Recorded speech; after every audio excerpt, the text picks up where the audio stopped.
2 cents for Orthodox Islam. If those of you who are here at Muhammad's temple and those of you in this viewing broadcast, if you've never heard that, the Honorable Elijah Muhammad said he would not give 2 cents for Orthodox Islam.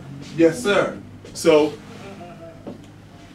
as being the last and greatest messenger, that seems a contradiction in terms, but we're talking about Islam. Right. Okay, so we'll deal with that as we go. I'm just throwing it out there so you can catch up with me in the viewing audience. Because the Honorable Elijah Muhammad said, it has lost, listen now, listen to his words, it has lost its redeeming power. Okay?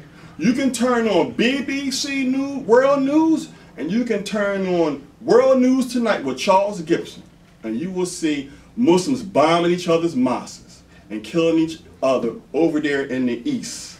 Why? Because they no longer believe in Islam. The Prophet Muhammad brought to them has no more redeeming value, and the law of Islam has gone out. As you blow out a candle, the wicked has blown out the candle of the righteous law of Islam, and that's why they're in such a savage state. And what is the duty of the Muslims? Go ahead. What is the duty of a civilized man? Go ahead. To teach and to train the uncivilized. Give them cultural refinement. We're going to have to retool, reinstitute, and re-educate the whole world of Islam. If you see on the front of the rostrum, you will see the Star and Crescent, which represents, it's in its first quarter. The moon is in its first quarter, meaning to the scientists of the world that they never challenged the Honorable Elijah Muhammad being in the first quarter, because the Orthodox Islam is in their Star and Crescent is in the last quarter, showing you that it no longer is of any sound value. Because now the new God, yes, yes, sir, the new God that's bringing in the destruction, the fall of America, the fall of the world, he asked the question, what makes snow, rain, hail, and earthquakes? See? Go ahead. We didn't know what makes snow, rain, and hail, and earthquakes. I was shocked myself when I got my lessons and seen what makes snow, rain, hail, and earthquake. I thought it was a mystery God. But you have to come to Muhammad's temple and study, qualify yourself, and get your lessons, and I'm not going to give you the answer. You got to come seek the answer. The Honorable Elijah Muhammad teaches us to always seek truth, from the cradle to the grave. We're talking about the cradle. Once you come out of the world and take your spiritual bath with your first visit, then you come on through. The messenger says why he, Allah, came himself in person. Notice that. The messenger said he came in person so that there would not be any mistakes. Yes, sir. I am here. This is it. I came myself. The scriptures teach he did not send an angel.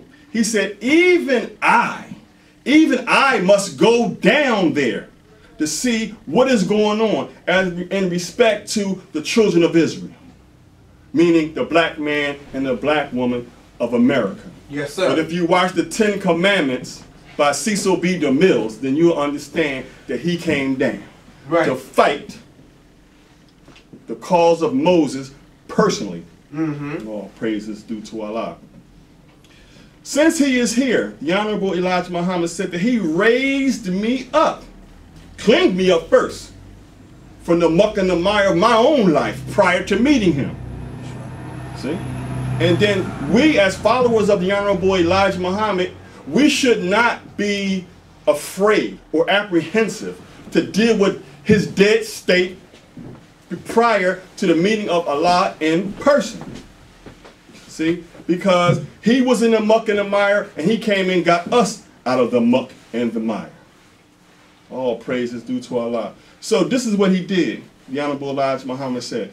He took us and introduced us to the Holy Quran, which we never ever knew. We didn't even know a Quran existed, because all we had was King James Bible. A one this big, all the way down to this big. That's all that was in America. King James. And Jesus did it all. And that's all we know, and that's the only thing that we had. So notice he introduced us to the Holy Quran, and then he pointed us towards a specific version of the Holy Quran called the Maulana Muhammad Ali version. Why? Because Maulana Muhammad Ali was more of a prolific scholar in English doing his translation. That's why you read Allah as opposed to Yusef Ali. He uses the word God. He doesn't use Allah. Okay, and that's just the difference between the two translations. So then, and that's the truth. Now I'm going to go through a couple of chapters in the Holy Quran. It's called the 16th chapter of the Holy Quran or Surah is called the B. Okay, and we all know what the B is. Brothers and sisters, do you know that the B breaks all laws of thermodynamics that the white man has? Because, why do I say that? Because the laws of thermodynamics states that a body, you have to have the body, that the wingspan must be bigger than that which is the body is. So then a bee has a big body and little teeny wings. See, so that breaks the law of thermodynamics, but yet the bee flies. That's right. See, yet the bee flies. So what is that teaching us? What is that science teaching us? It is teaching us that the bee is under a different law. See? And that's why the bee flies, because it's under a different law than the white man's thermodynamics, which means nothing because the bee flies. So whatever you can science up and come up with in paper and in theory, it does not work in the natural realm, the reality realm of God. Because he is the creator of all things. He says, be and you fly, and you fly. The damned will always say that the teachings of Islam would never take hold. The hypocrites, the Arabs, see, disbelievers, everybody, say that the teachings of the Honorable Elijah Muhammad would never, ever take hold. But yet, here we stand. We stand right here from 1930 to today. The followers of the Honorable Elijah Muhammad stands. All praises is due to Allah, the one that the messenger represents to us. The 16th chapter, the 101 verse reads, and when we change a message for a message, notice now, we change a message for a message. And Allah knows best what he reveals. They say, they, meaning the disbelievers, that thou art only a forger. Nay, most of them know not. So then later on in the 103rd verse, it reads, say, and indeed we know what they say. We know what the hypocrites say, that he is only a mortal who has taught him. And they're hinting, they also say that he is a foreigner and that he speaks clear Arabic language, that the Quran has revealed that. This one that the damned is hinting towards to us is Master Farad Muhammad, because he is the teacher of the Honorable Elijah Muhammad, and in their eyes, he is mortal. So how can he teach the messenger? Because in our eyes, God is a spirit. But the Honorable Elijah Muhammad teaches us that no spirit can exist independent of matter. So there is no mystery God. I think the phrase was coined here in Philadelphia. Allah means what? Arm, leg, arm, head. Allah. Here I am.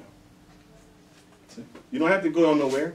Every time you look in the mirror, the Honorable Elijah Muhammad said, you're looking at God. So he puts that to an end.